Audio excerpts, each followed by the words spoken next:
قرآن کریم کی وہ آیات جو حضور علیہ الصلوۃ والسلام نے مشرکین کے سامنے پیش کی. بعض ہیرو تو ایسے آ گئے جو کہتے ہیں یہودیوں کے بھی مسلمان کو اور نصرانیوں کے بھی مسلمان کو، لیکن رسول اللہ صلی اللہ علیہ وسلم کے نظام نے یہودی کو کافر کہا ہے. کیا کہا ہے بولے؟ کافر کہا ہے. نصرانیوں کو کیا کہا ہے؟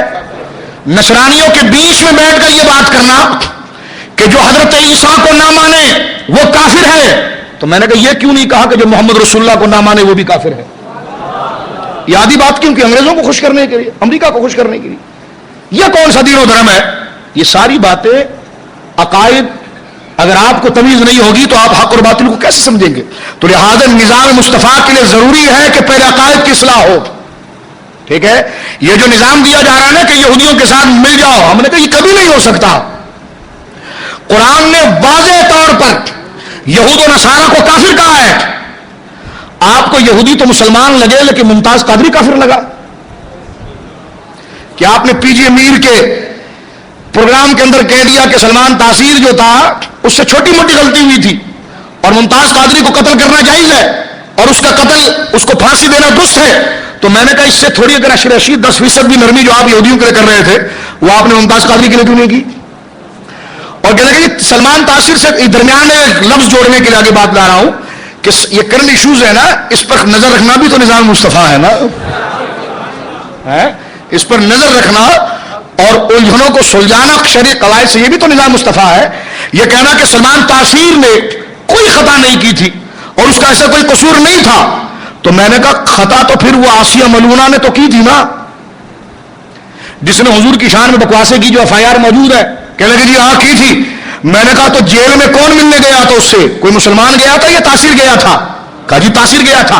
ہم نے کہا تاثیر نے وہاں پر بیٹھ کر اس کو تھپڑ مارا تھا یا مسلمانوں کے منہ پر جوتا مارنے کی کوشش کی تھی؟ مسلمانوں کے. اس نے حضور کے نظام کے فروغ کی بات کی تھی یا اس ملونہ کو یہ کہا تھا کہ تیرا یہ حق نہیں تھا کہ تو نبی پاک کی شان میں گھٹیا الفاظ کہتے؟ گندی گالیاں. وہ FIR کی فوٹو کاپی ہمارے پاس ہے. گندی گالیاں معاذ اللہ سید عالم کو اس ملعونہ نصرانیہ نے، وہ عیسائی تھی، اس نے دی. تو میں یہ کہنا چاہتا ہوں کہ سلمان تاثیر نے جا کر جس وقت آسیہ ملونہ کی تائید کی اور یہ کہا کہ میں اپنا پورا زور لگا کر اسے آزاد کرواؤں گا، یہ کوئی قصور نہیں ہے. ناموس رسالت کے قانون کو کالا قانون کہنا یہ کوئی قصور نہیں ہے.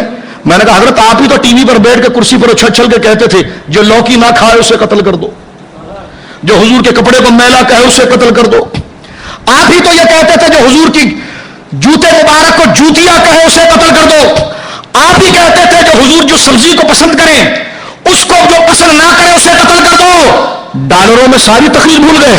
اور کیا کدو کی نسبت کے حوالے سے اس کا یہ قصور کوئی کم ہے کہ جس کی تائید سلمان تاثیر کر رہا تھا؟ یہ بات اگر آپ کو ڈالر کی بجائے قرآن مجید برہان رشید کی آیات اور سرکار صلاۃ والسلام کی شفاعت کے تحت ہوتی تو کبھی آپ غازی ممتاز قادری کو گناہگار اور سلمان تاثیر کو بری قرار نہیں دیتے. سمجھ رہے ہیں؟ یہ جب تک نظام مصطفیٰ کی پختگی آپ کے دل و دماغ کے اندر نہیں آئے گی تو نام نہاد شیخ الاسلاموں کو بھی آپ اپنا گرو بناتے رہیں گے.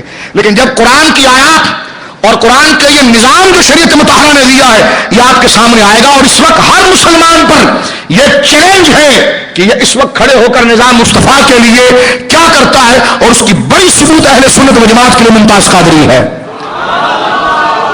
تو جمعے کے دن تیار ہو، جمعے کے لیے تیار ہو. آپ نے ہاتھ نہیں اٹھایا، آپ بھی اٹھا دیں ہاتھ، کوئی مسئلہ نہیں. تیار ہے؟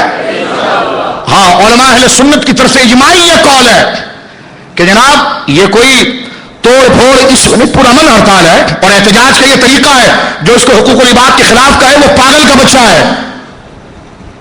اس نے دین کو سمجھا نہیں، وہ زیادہ شانا بن رہا ہے. اس کو دین پتہ ہی نہیں ہے، اس کو یہ پتہ ہی نہیں کہ حقوق العباد کا مقابلہ جب رسول اللہ کے ساتھ ہوگا تو کس چیز کا تحفظ ہوگا، اس کو پتہ ہی نہیں ہے. سمجھ رہے میری بات آپ؟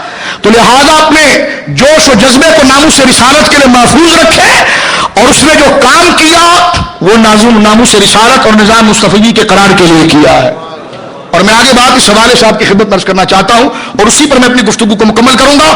آئیے یہاں پر ایک بات جو نظام مصطفیٰ کے حوالے سے میں پیش کروں گا، کرنٹ ایشو ہے درمیان میں نے لایا اس لیے کہ کس کے ذہن اگر اس میں مشوش یا کوئی کنفیوز تھا تو اس بات کو کلیئر کر لے.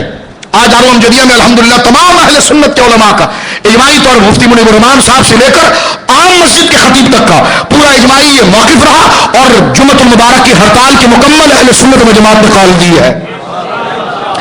اب لہذا آپ کا اخلاقی ایمانی تقاضا یہ ہے کہ یہ ظلم ہو رہا ہے, غلط ہو رہا ہے.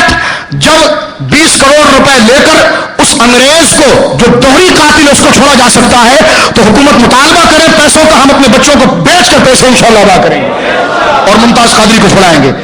اگر پیسے کو دے کر جناب اگر ایک نصرانی چھوٹ سکتا ہے, ایک ملک میں آیا ہوا جاسوس چھوٹ سکتا ہے, تو ممتاز قادری نے جو کیا ہے وہ اس کی بدبختی اور اس کے فساد کی وجہ سے کیا ہے. میں آگے اس مسئلے کو اٹھاؤں گا, ابھی مختصراً جو وقت میرے پاس رہ گیا ہے کہ سردار